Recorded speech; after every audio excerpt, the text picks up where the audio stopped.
Hello viewers and welcome to another chapter of reading. I am wearing yellow today because I am immeasurably happy. We have reached over 100 subscribers. I don't really do this for the subscribers, but for those of you who have subscribed, thank you for helping me reach past 100. I hope we can reach past the next 100. And on another note, we also end Half-Blood Prince today. So let's get started, shall we? Chapter 30. The White Tomb.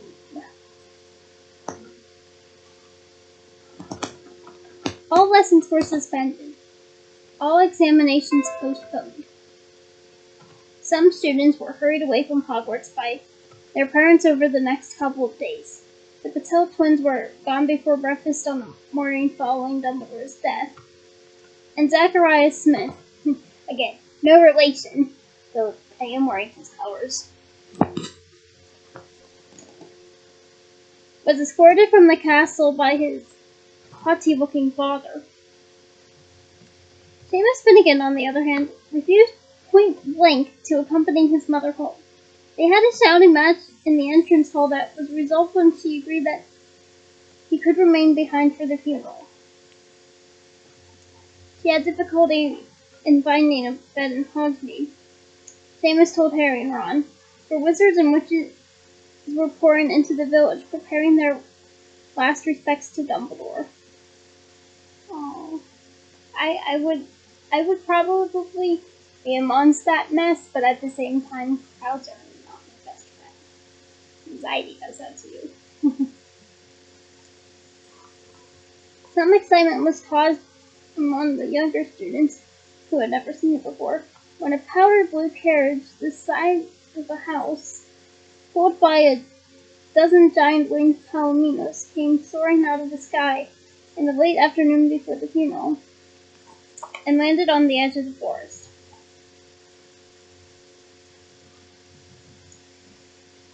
You know, this does make me curious, though. How does a wizarding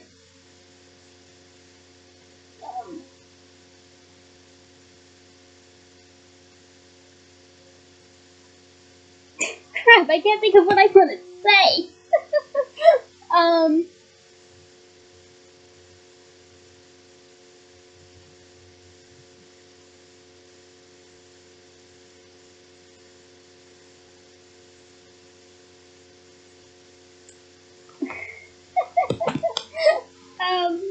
Just give me a few moments, please.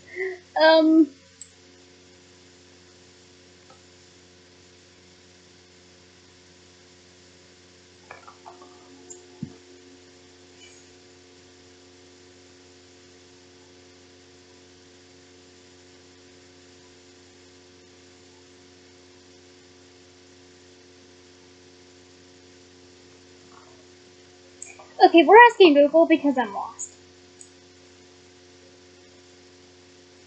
Like, I know it, but I can't place it. It's so frustrating. Have you ever had moments like that?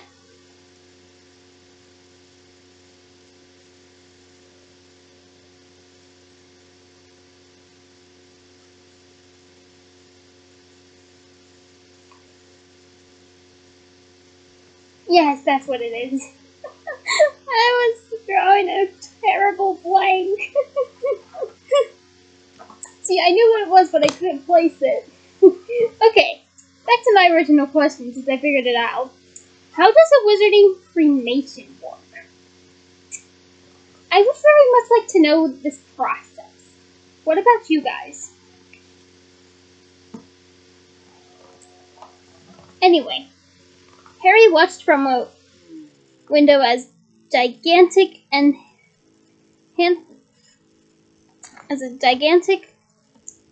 handsome, olive-skinned, black-haired woman descended from the carriage steps and threw herself into the waiting Hagrid's arms. Meanwhile, a delegation of Ministry officials, including the Minister of Magic himself, was accommodated within the castle. Harry was diligently avoiding contact with any of them. He was sure that, sooner or later, he would be asked again to account for Dumbledore's last excursion from Hogwarts.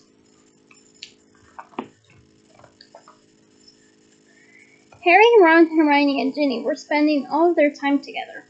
The beautiful weather seemed to mock them. Well, it actually is pretty out. That's where the sunlight's coming from. I don't know if you can tell from the window.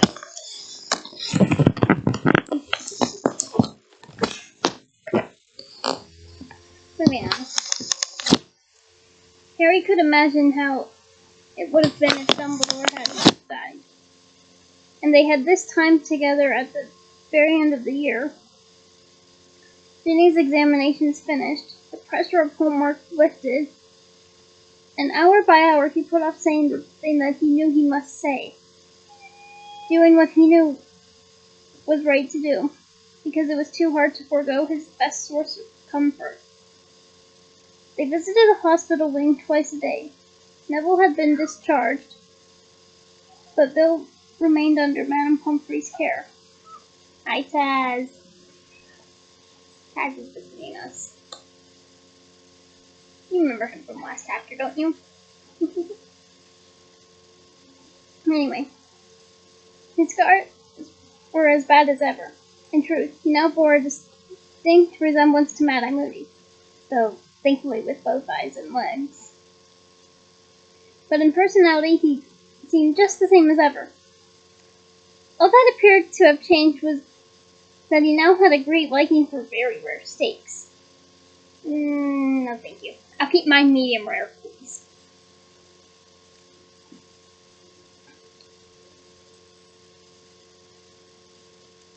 So it is lucky you've married me, said Fleur happily, pumping up Bill's pillows, because the British overcooked their meat. I've always said this.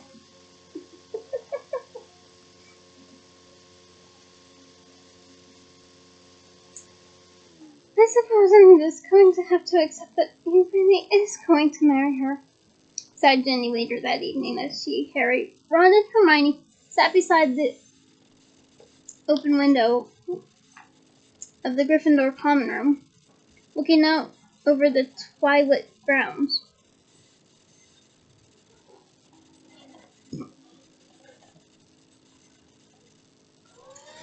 She's not that bad, said Harry. I disagree with Harry's opinion here, but at the same time, it's his opinion. I'm gonna read it. But I'm just letting you know that I disagree. Luckily, though, he added hastily as Ginny raised her eyebrows, and she let out a reluctant giggle. Oh, Ginny, you'll get accustomed to your future sister-in-law eventually. Well, I suppose if Mom can stand it, I can. I has. Anyone else we know died? Ron asked Hermione, who was pursuing the evening prophet. Oh, Ron, you are tempting fate with this question. You really are.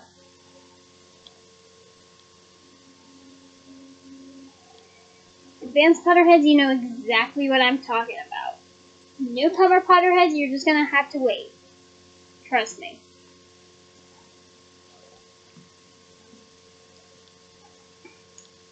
Hermione winced at the forced toughness in his voice. No, she said reprovingly, holding up the newspaper. They're still looking for Snape, but no sign. Of course there isn't, said Harry, who became angry every time this subject cropped up. I mean, I don't blame him, really.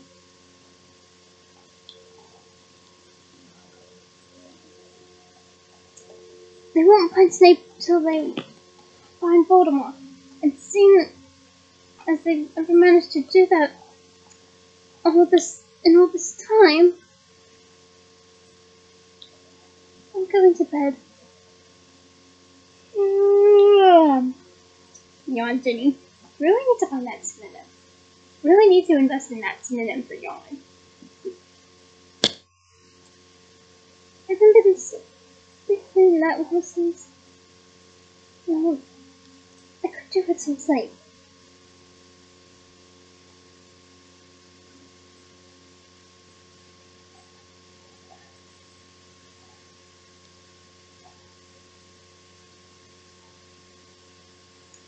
She kissed Harry, Ron looked away pointedly, and waved at the other two, then departed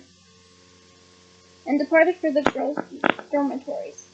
The moment the door had closed behind her, Hermione leaned forward toward Harry with the most Hermione's look on her face. Harry, I found something out this morning in the library. R.I.P., said Harry, sitting up straight. He did not feel the way he had so often felt before. Excited, curious, burning to get to the bottom of the mystery. I know, whenever I have these moments, it's usually because of a cliffhanger. Like, there was this cliffhanger at the end of the One Chicago episodes, and if you watch them like I did last night, you know what I mean. And it's just like, what? And the one for Chicago Med, oh god, specifically that left me speechless. I am never that speechless after an episode. So for me to get speechless after the next scenes, and it's like teasing me, I was just like, for like, I don't even know how long, I didn't keep track, I guess. But it's just like, I was so speechless I couldn't process it. To be honest, I still can't process it. But yeah, Harry, I know the feeling. ADHD distraction. Anyhow, he simply knew that the task of discovering the truth about the real Horcrux had to be completed before he could move a little farther along the dark and winding path stretching ahead of him. The path that he and Dumbledore set out upon together, and which he now knew he would have to journey alone. Well, not yet. Not really, but I know what he means here, but it's like, at the same time, he's not going to leave it alone. Trust me.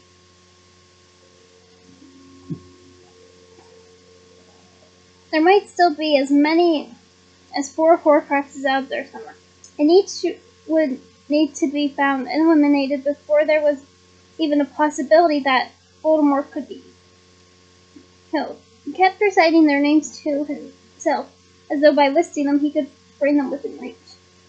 The locket, the cup, the snake, something of Gryffindor or Ravenclaws.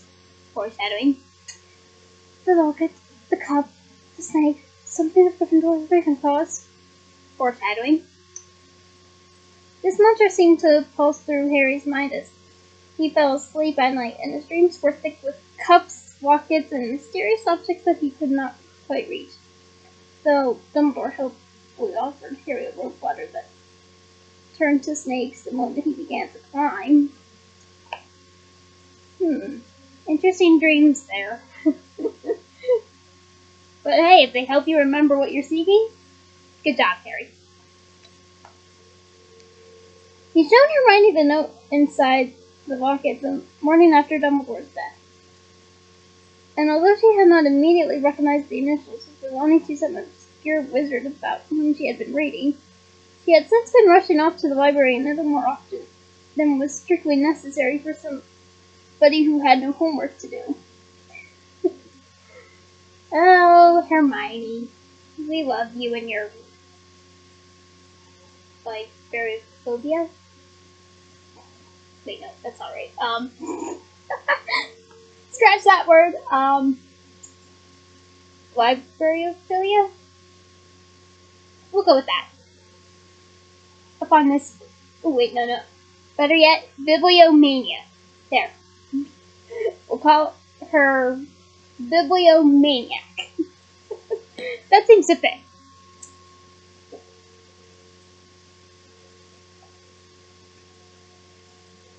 Anyway, she said sadly, I've been trying, Harry, but I haven't found anything. There are a couple of reasonably well-known wizards with those initials. Rosalind and Tickle Bugs, Rupert Axbanger Brookstanton. Rupert makes me think of Ron's voice actor. I'm pretty sure I mentioned this before, but, thought I'd share it again anyway. But they don't seem to fit at all. Judging by that note, the person who stole the Horcrux knew Voldemort, and I can't find a shred of evidence that Bones or Axfinger ever had anything to do with him. No, actually, it's not. Well, Snape. She looked nervous even saying the name again.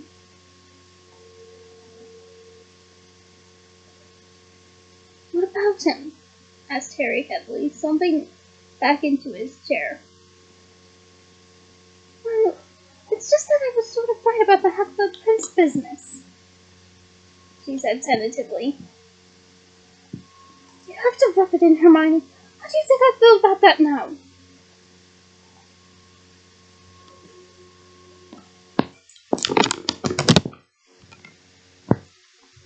That was Ty's moving computer back.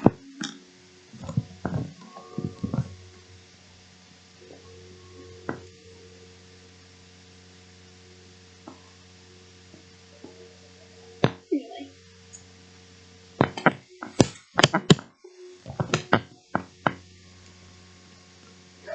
No, Harry, I didn't mean that, she said hastily, looking around to check that they were not being overheard. It's just that I was worried about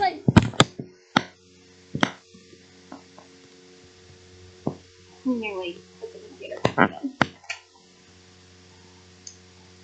It's just that I was worried about a young prince owning the book.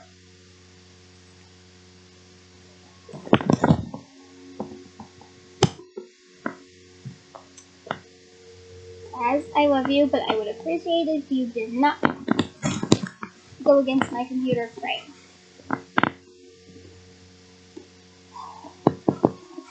Cat mom problem.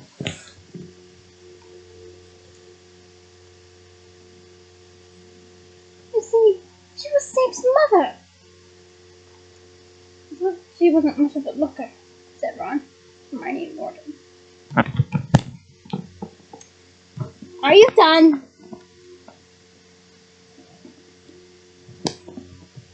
I'm talking to Catastrophe. I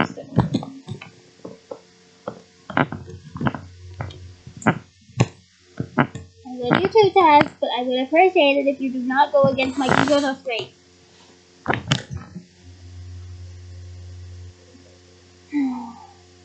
Cats. We love them. Now, where were we? was going through the rest of the old prophets, and there was a tiny announcement about a new prince marrying a man called Tobias Snape. And then later, an announcement saying that she'd given birth to a murderer, spat Harry. Well, yes, said Hermione. So I was sort of right. She must have been scared of being Half-Blood, you see. Tobias Snape was a muggle from what it said in the prophet. Yeah, that fits.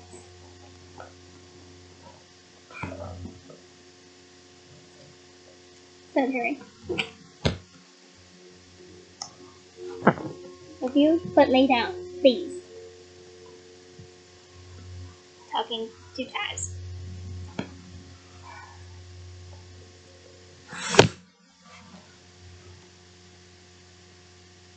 Where were we? Oh, yeah. We'd play up the pure blood side so we could get in with Lucius Malfoy and the rest of them.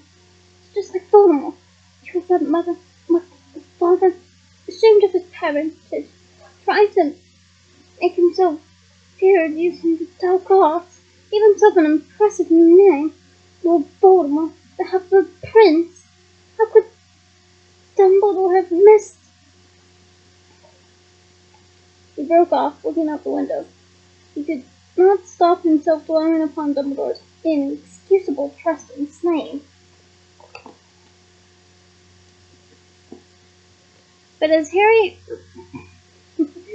Hermione had just inadvertently reminded him, he, Harry, had been taken in just the same.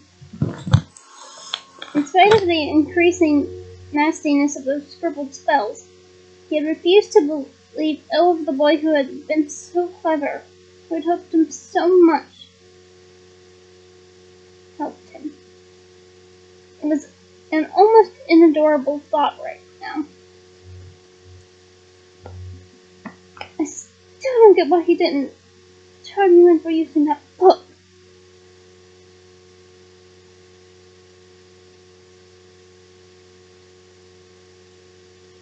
Said Ron. Must have been where you were getting it all from. He knew, Harry said bitterly. He knew when I used Sectum Sempra. Didn't really need legitimacy. Might have even known before then. But Slughorn talking about how brilliant I was at potions. Shouldn't have left so book in the bottom of that cupboard, should he? But why didn't he turn you in? I don't think he wanted to associate himself with that book, said Hermione. I don't think Dumbledore would have liked it very much if he'd known. And even if Snape pretended it hadn't been his, Slughorn would have recognized his writing at once. Anyway, the book was left in Snape's old classroom, and I bet Dumbledore knew his mother was called Prince.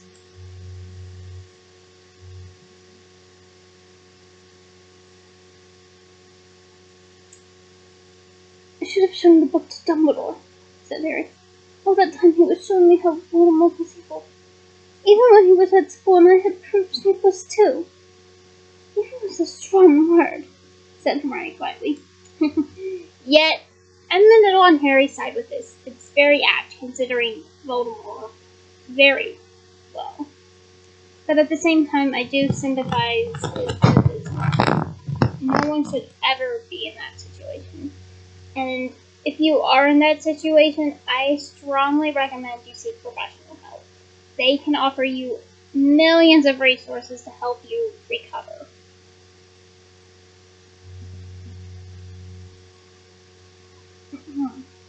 Anyway, you were the one who kept telling me the book was dangerous. I'm trying to say, Harry, that you're putting too much blame on yourself. I thought the prince seemed to have a nasty sense of humor. I never would have guessed he was a potential killer. None of us could have guessed Snape would, said Ron. Silence fell between them, each of them lost in their own thoughts. But Harry was sure that they, like him, were thinking about the following morning, when Dumbledore's body would be laid to rest. He had never attended a funeral before. There had been no body to bury when Sirius had died.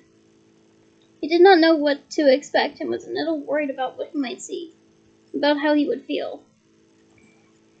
Yeah, I'm not one for funerals either. I share that with Olivia Benson. But it's more that I guess they're just too depressing. And sometimes it just feels a little too final for me. And sometimes I can't even process the loss because the person was dear to me, and seeing all of it up front that they're gone would just be overwhelming. So yeah, I'm not really one for funerals either.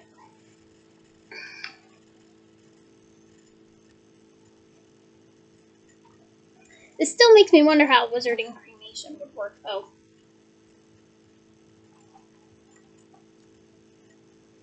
I would feel like some wizards and witches have that option, so it's just like, how would that work? Do they find a way to cast Incendio on themselves in their final moments, or what happens? I'm genuinely curious about how a wizarding cremation works, okay? But anyway.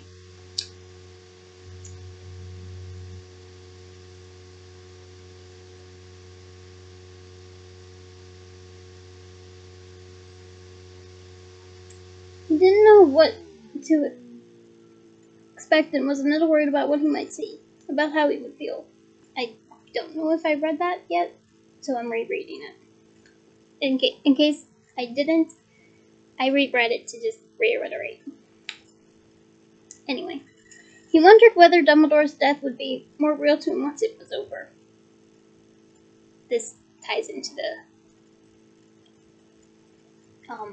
my earlier commentary where I said it's just like, it feels like it's in your face, and when you were close, it's just like, it would be hard to process that it's happened, and it's like, you're forced to like have a meltdown practically. But anyway.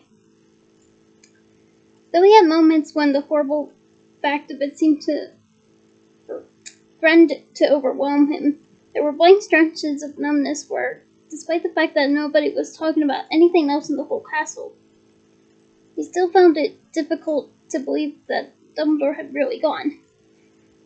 Again, ties into my earlier commentary. Admittedly, he had not, as he had with Sirius, looked desperately for some kind of loophole, some way that Dumbledore would come back. He felt in his pocket for the cold chain of the fake Horcrux, which he now carried with him everywhere, not as a talisman, but as a reminder of what it cost and what remained still to do. Harry rose early to pack the next day. The Hogwarts Express would be leaving in an hour after the funeral. Downstairs he found the mood in the great hall subdued. Everybody was wearing their dress robes and no one seemed very hungry. Professor McGonagall had left the throne-like chair in the middle of the staff table empty. Hagrid's chair was deserted too. Harry thought that perhaps he had not been able to face breakfast. But Snape's place had been unceremoniously filled by Rufus Grimjour. Harry avoided his yellowish eyes as they scanned the hall. Harry had the uncomfortable feeling that Grimjour was looking for him. Among Grimjour's entourage, Harry spotted the red hair and horn-rimmed glasses of Percy Weasley. Ron gave no sign that he was aware of Percy, apart from stabbing pieces of kipper with unwanted venom. Over at the Slytherin table, Crabbe and Goyle were muttering together. Hulking boys though they were, they looked oddly lonely without the tall, pale figure of Malfoy between them, bossing them around. Harry had not spared Malfoy much thought. His animosity was all for Snape, but he had not forgotten the fear in Malfoy's voice on that tower top, nor the fact that he had lowered his wand before the Death Eaters arrived. Harry did not believe that Malfoy would have killed Dumbledore. He despised Malfoy still for his infatuation with the Dark Guards, but not with the tiniest drop of pity mingled with his dislike. Where, Harry wondered, was Malfoy now? And what was Voldemort making him do under the threat of killing him and his parents? Harry's thoughts were interrupted by a nudge in the ribs from Ginny. Professor McGonagall had risen to her feet, and the mournful hum in the hall died away at once. "It's nearly time," she said. "Please pull your heads of houses out onto the grounds. Gryffindors, after me."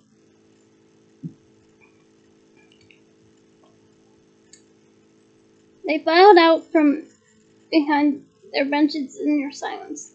Harry glimpsed at the head of the Slytherin column, wearing magnificent lawn emerald green robes embroidered with silver. He had never seen Professor Sprout, head of the Hufflepuffs, looking so clean. There was not a single patch on her hat, and when they reached the entrance hall, they found Madame Pym standing beside Filch, she in a black thick veil that fell to her knees, he in an ancient black student type reeking of mothballs. Ugh, I would not want to read that tie. But about that veil Madame Pym is wearing, I wish we've seen it in the films. And honestly, I wonder if she's Hispanic. Because I think that would be very beautiful imagery if she is. Well, if she isn't, my headcanon is now that she's Hispanic now. She has Hispanic ancestry. There. Headcanon. Do you agree with me? Please let me know. They were heading as Harry saw when he stepped down to the stone steps from the front doors toward the lake. The warmth of the sun, well, again, it's sunny out, as you can probably tell, so. Caressed his face as they followed Professor McGonagall in silence to the place where hundreds of chairs had been set out in rows.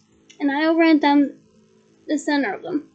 There was a marble table standing at the front, all the chairs facing it. It was the most beautiful summer's day. An extraordinary assortment of people had already settled into half of the chairs, shabby and smart, old and young. Most Harry did not recognize, but a few he did, including members of the Order of the Phoenix. Kingsley Shacklebolt, Mad-Eye Moody, Tonks.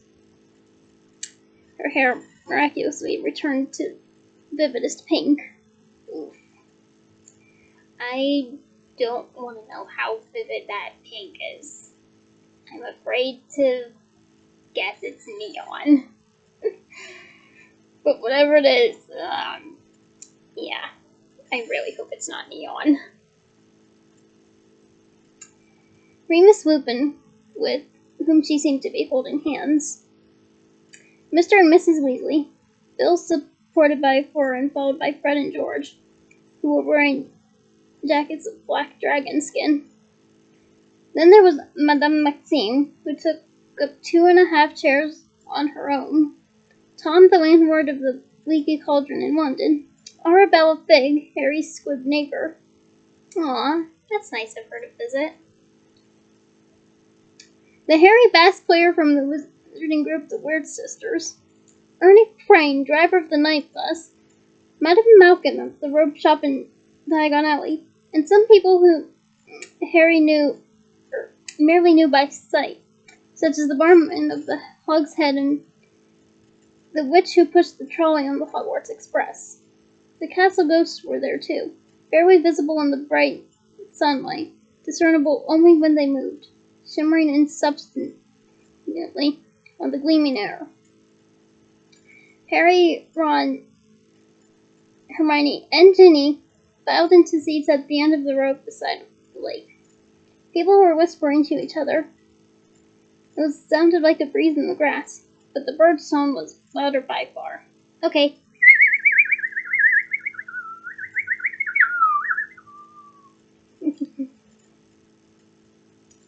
I found it fitting.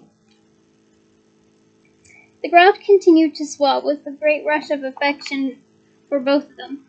Harry saw Neville being helped into a seat by Luna. Neville and Luna alone of the DA had responded to Hermione's summons the night that Dumbledore had died, and Harry knew why. They were the ones who had missed the DA most, probably the ones who had checked their coins regularly in the hope that there would be another meeting. Cornelius Fudge walked past toward the front rows, his expression miserable, twirling his green bowler hat as usual. Oh, Fudge. I really, really, really, really hope you aren't pairing that bowler with something tacky. Harry next recognized Rita Skeeter, who he was infuriated to see, had a notebook clutched in her red-towned hand. Ugh. Why did she have to return? Ugh. And then, with the worst jolt of fury, Dolores Umbridge, with an unconvincing expression of grief upon her toad-like face, a black velvet bow set atop her iron-colored curls. At the sight of the Centaur Friends, who was standing like a sentinel near the water's edge, she gave a start and scurried hastily into a seat a good distance away. I don't mean to laugh, but because PTSD is not something to laugh about. It really isn't. But it's just, I kind of wish we saw that in the films, you know? But yeah, PTSD is no laughing matter. If you or a loved one is experiencing it, please seek professional help. They have wonderful resources to not only help you get back to a more routine way of life, but also can help you, what am I looking for here? Help you keep track of those flashbacks, intrusive thoughts, etc. And professional help is just wonderful. I cannot recommend it enough. So yeah, if you are experiencing, or a loved one experiencing it, please seek professional help. PTSD is no laughing matter.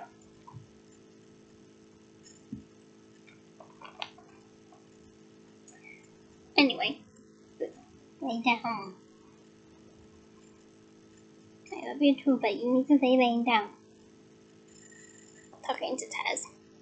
Anyway, the staff was seated at last. Harry could see Scrimgeour looking grave and dignified in the front row with Professor McGonagall. He wondered whether Scrimgeour or any of these important people were really sorry that Dumbledore was dead. But then he heard the music. Strange, otherworldly music. And he forgot his dislike of the Ministry, looking around for the source of it. He was not near anyone. Many heads were turning, searching, a little alarmed.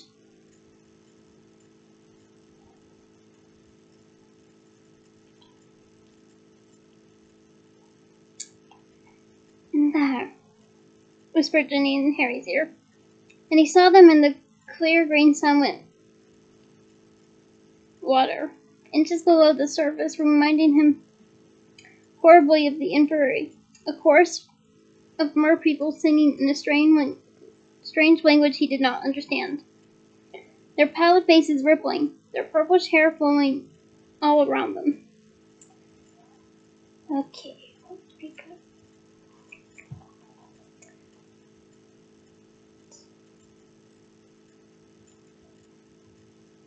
As someone who listens to this type of music regularly,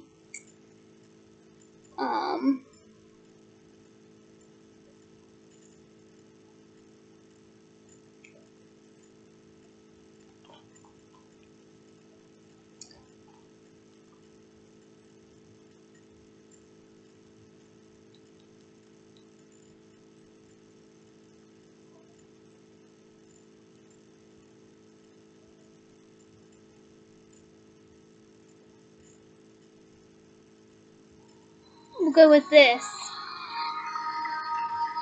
for the music.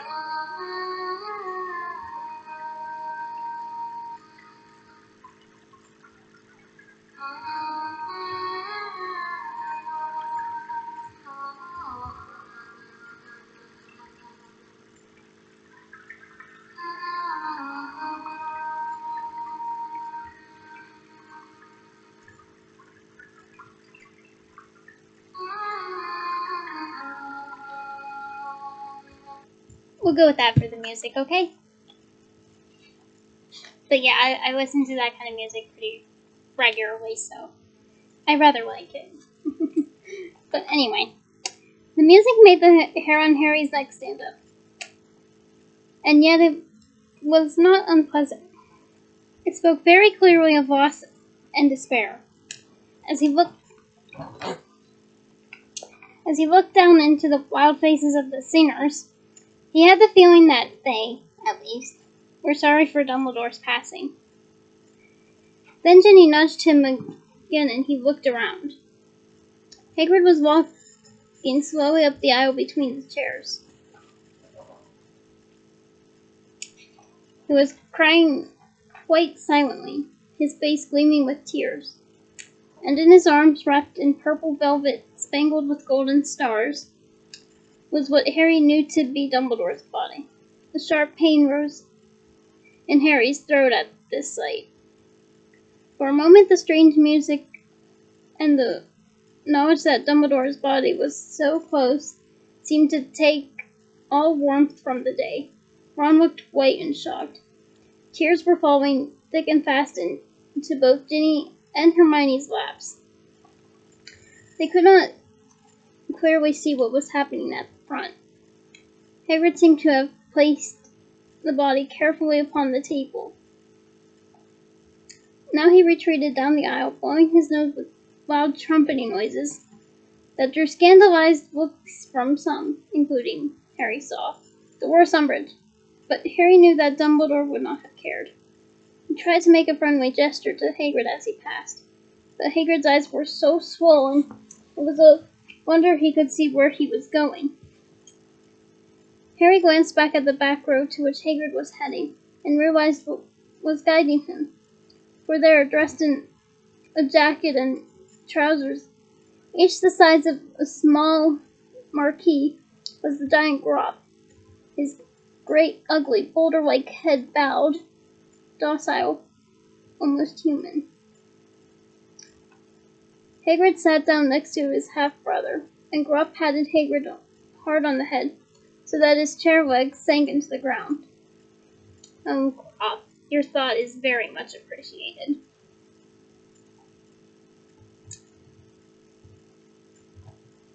Harry had a wonderful momentary urge to laugh, but then the music stopped, and he turned to face the front again.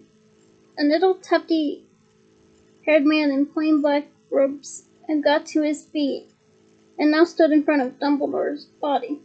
Harry could not hear what he was saying. Odd words floated back to them over the hundreds of heads. Nobility of spirit, intellectual contribution, greatness of heart. It did not mean very much. It had little to do with Dumbledore as Harry had known him. He suddenly remembered Dumbledore's idea of a few words. Nitwit, ornament, flubber, tweak. Sorry, I just, had to do it. Anyway, and tweak. And again had to suppress a grin. What was the matter with him? There was a splashing noise to his left, and he saw that the mer people had broken the surface to listen too. He remembered Dumbledore crouching at the water's edge 2 years ago, very close to where Harry now sat, conversing in Mermish with the mer chieftainess. Harry wondered where Dumbledore had learned Mermish. There was so much he'd never asked him, so much he should have said. Hugging Harry. We all feel this way after we lose a loved one. I myself have so many things I would like to tell my great-grandma Toy or my Uncle Dean, who this originally belonged to, along with this. And I wish I had more time with them, too. So I know exactly what you're going through, Harry. It's not fun to lose someone you dearly care about, because you're always stuck with, you should have had more time. I wanted to tell you this, and now I can't. This chapter is really hitting close to home, okay?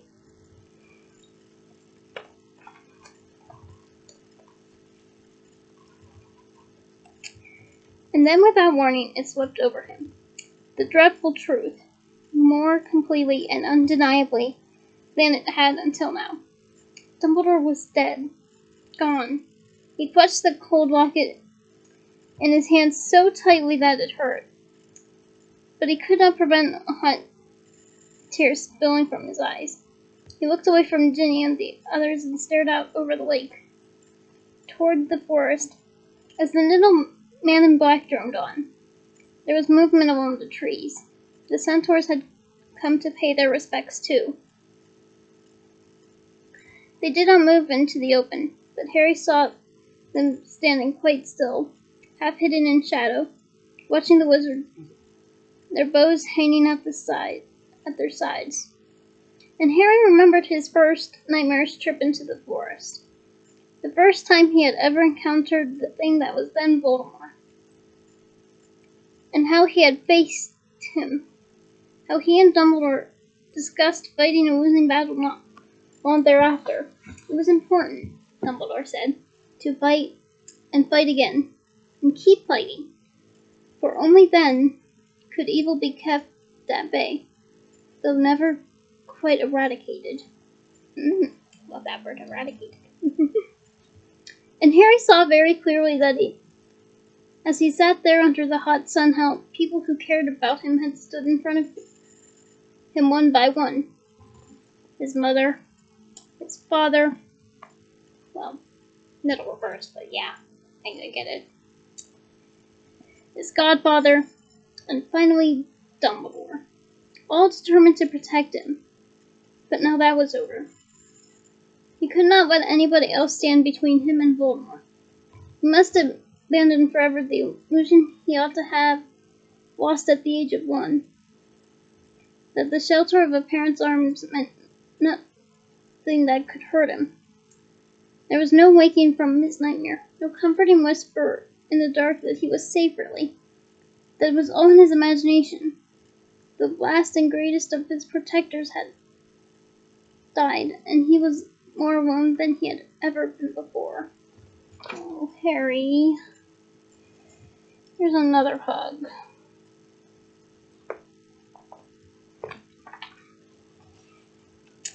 The little man in black had stopped speaking at last and resumed his seat. Returned to his seat. Harry waited for somebody else to get to their feet. He expected speeches, probably from the minister, but nobody moved. Then several people screamed. Bright white flames had erupted around Dumbledore's body and the table upon which it lay. Higher and higher they rose, obscuring the body.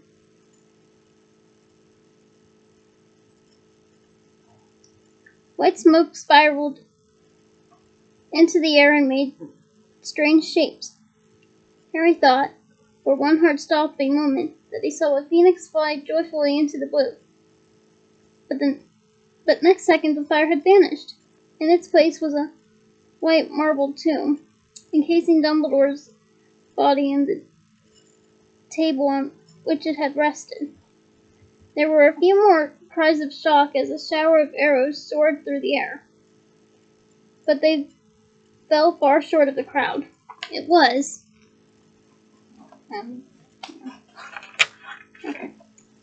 Harry knew, the Centaur's tribute. He saw them turn tail and disappear back into the cool trees. Likewise, the mer people sank slowly back into the green water and were lost from view. Harry looked at Ginny, Ron, and Hermione. Ron's face was screwed up as though the sunlight was blinding him. Hermione's face was glazed with tears, but Ginny was no longer crying. She had met Harry's gaze with the same hard, blazing look that he had seen when she had hugged him after winning the Quidditch Cup in his absence, and he knew at that moment that they understood each other perfectly, and that when he told her what he was going to do now, she would not say, "Be careful," or "Don't do it," but accept his decision, because she would not have expected anything less of him. And so he steeled himself to say what he had known he must say ever since Dumbledore had died.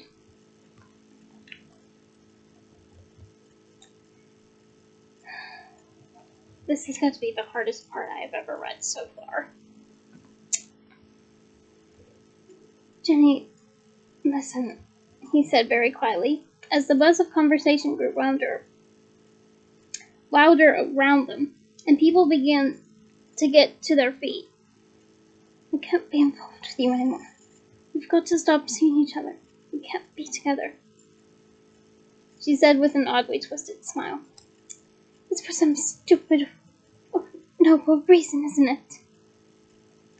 It's been like something out of someone else's life these past few weeks with you, said Harry. But I can't. We can't. I've got things to do alone now. She did not cry, so she simply looked at him. Voldemort uses people his enemies are close to. He's already used you as bait once, and that was just because you're my best friend's sister. Think how much danger you'll be in if we keep this up. Oh no, he'll find out. He'll try and get to me through you. What if I don't care? said Ginny fiercely. I care, said Harry. How do you think I'd feel if this was your funeral? It was my fault. Oof. Yeah, that's a good point, Harry. Still the hardest part I've ever read thus far, though. She looked away from him, over the lake. I never really gave up on you, she said. Not really. I always hoped. Hermione told me to get on with life. Maybe go out with some other people, relax a bit around you. Because I never used to be able to talk if you were in the room, remember? And she thought you might take a bit more notice if I was a bit more myself. Smart girl, that Hermione, said Harry, trying to smile.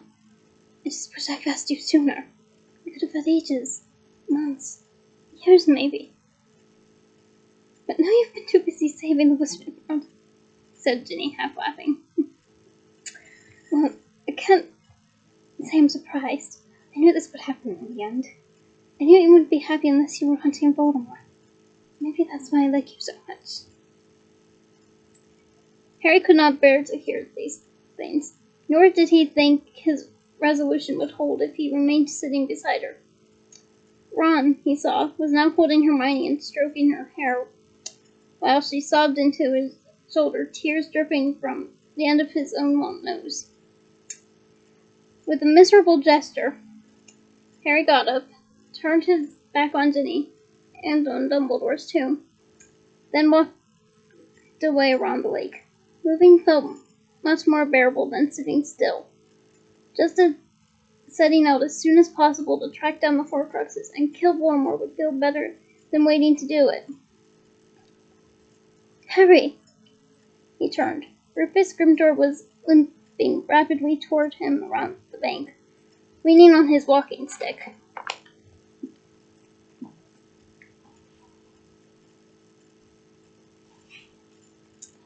I was hoping to have a word. Do you mind if I walk a little way with you? No, said Harry indifferently, and set off again. Harry, this was a dreadful tragedy, said Grimjour quietly. I cannot tell you how appalled I was to hear of it. Dumbledore was a very great wizard. We had our disagreements, as you know, but no one knows better than I.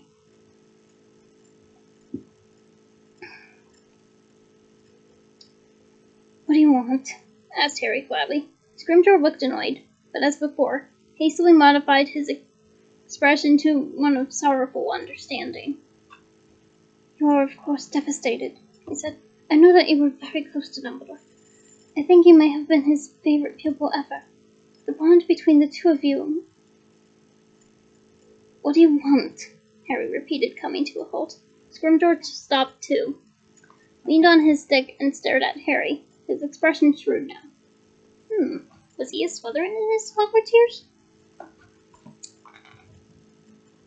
The word is that you were with him when he left the school the night that he died.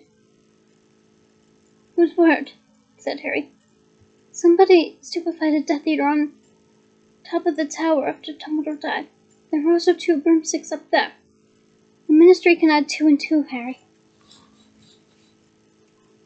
Glad to hear it, said Harry. But where I went with Dumbledore and what we did is my business. He didn't want people to know. Such loyalty is admirable, of course, said Grimjour, who seemed to be restraining his irritation with difficulty. But Dumbledore is gone, Harry. He's gone. He will only be gone from the school when none here are loyal to him, said Harry, smiling in spite of himself. My dear boy, even Dumbledore cannot return from the... I'm not saying he can. You wouldn't understand. But I've got nothing to tell you. Grimjour hesitated, then said in what was evidently supposed to be a tone of delicacy, The Ministry can offer you all sorts of protection, you know, Harry. I would be delighted to place a couple of my Aurors at your service.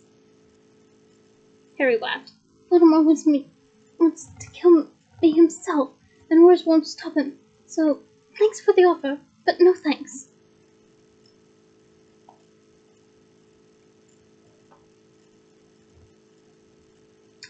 So, said Scrimgeour, his voice cold now, the request I've made of you at Christmas. What request? Oh yeah, the one where I tell the world what a great job you're doing in exchange for raising everyone's morale, snapped Scrimgeour. Harry considered him for a moment. Release Dan Stunpike yet? Release Dan Stunpike yet? Scrimgeour turned a nasty purple color highly reminiscent of Uncle Vernon. Ah, yes. I see what Dumbledore's man through and through, said Harry. That's right. Scrimgeour glared at him for another moment, then turned and went away without another word. Harry could see Percy and the rest of the Ministry delegation waiting for him, casting nervous glances at the sobbing Hagrid and Groff, who were still in their seats. Ron and Hermione were hurrying toward Harry, passing Scrimgeour going in the opposite direction. Harry turned and walked slowly on, waiting for them to catch up, which they finally did in the shade of a beech tree under which they had sat in happier times. What did Scrimgeour want? Hermione whispered. Same as he wanted at Christmas, shrugged Harry. Wanted me to give him inside information on Dumbledore and be the Ministry's new poster boy.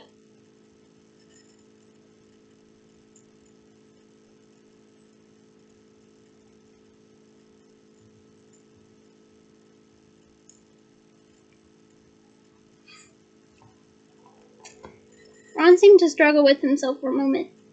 Then he said loudly to Hermione, Look, let me go back and hit Percy. No, she said firmly, grabbing his arm. Don't make me feel better. Harry laughed. Even Hermione grinned a little, though her smile faded as she looked up at the castle. I can't bear the idea that we might never come back, she said softly. How can Hogwarts close? Maybe it won't, said Ron. We're not in any more danger here than we are at home, are we? Everywhere's the same now. I'd even say Hogwarts is safer. There are more wizards inside to defend the place. What do you reckon, Harry? I'm not coming back even if it does reopen, said Harry. Ron gaped at him, but Hermione said sadly, I knew you were going to say that, but then what will you do? I'm going back to the Dursleys once more, because Dumbledore wanted me to, said Harry. But it'll be a short visit, and then I'll be gone for good. But where will you go if you don't come back to school? I thought I might go back to Godric's Hollow, Harry muttered. He had the idea in his head ever since the night of Dumbledore's death. For me, it started there, all of it. I've just got a feeling that I need to go there, and I can visit my parents' graves. I'd like that. And then what? Said Ron. Then I've got to track down the rest of the Horcruxes, haven't I? Said Harry. His eyes upon Dumbledore's white tomb, reflected in the water on the other side of the lake. That's what he wanted me to do. That's why he told me all about them. If Dumbledore was right, and I'm sure he was, there are still 4 of them out there. I've got to find and destroy them.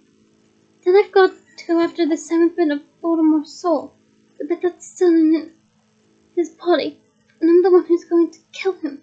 And if I meet Severus Snape along the way, he added, so much the better for me, so much the worse for him. There was a long silence.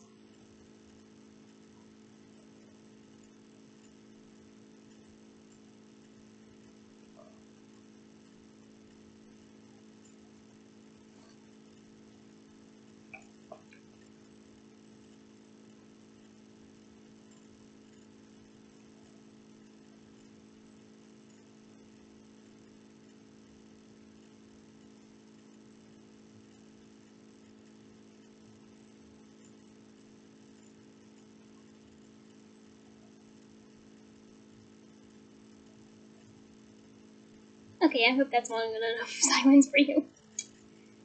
The crowd had almost dispersed now, the stragglers giving the monumental figure of Groff a wide berth as he cuddled Hagrid, whose howls of grief were still echoing across the water. "Be there, Harry," said Ron. "What?" "At your aunt and uncle's house," said Ron. "And then we'll go with you wherever you're going." "No," said Harry quickly. He had not counted on this. He had meant them to understand that he was undertaking this most dangerous journey alone. "You said to us once before," said Hermione quietly, "that if there was time to turn back if we wanted to. We've had time, haven't we?" "We're with you whatever happens," said Ron. "But mate, you're going to have to come around my mum and dad's house before we do anything else. Even Godric's Hollow." "Why?" "Ben and Fleur's wedding, remember?" Harry looked at him, startled. The idea that anything as normal as a wedding could still exist seemed incredible and yet wonderful. "Yeah, we shouldn't miss that," he said finally. His hand closed automatically around the fake Horcrux. But in spite of everything, in spite of the dark and twisting path he saw stretching ahead for himself, in spite of the final meeting with Voldemort he knew must come, whether in a month, in a year, or in 10, he felt his heart lift at the thought that there was still one last golden day of peace left to enjoy with Ron and Hermione. And that is the end of Half-Blood Prince. Join me next week for Deathly Hallows. Until then, bye! And again, thank you so much for 100 plus subscribers!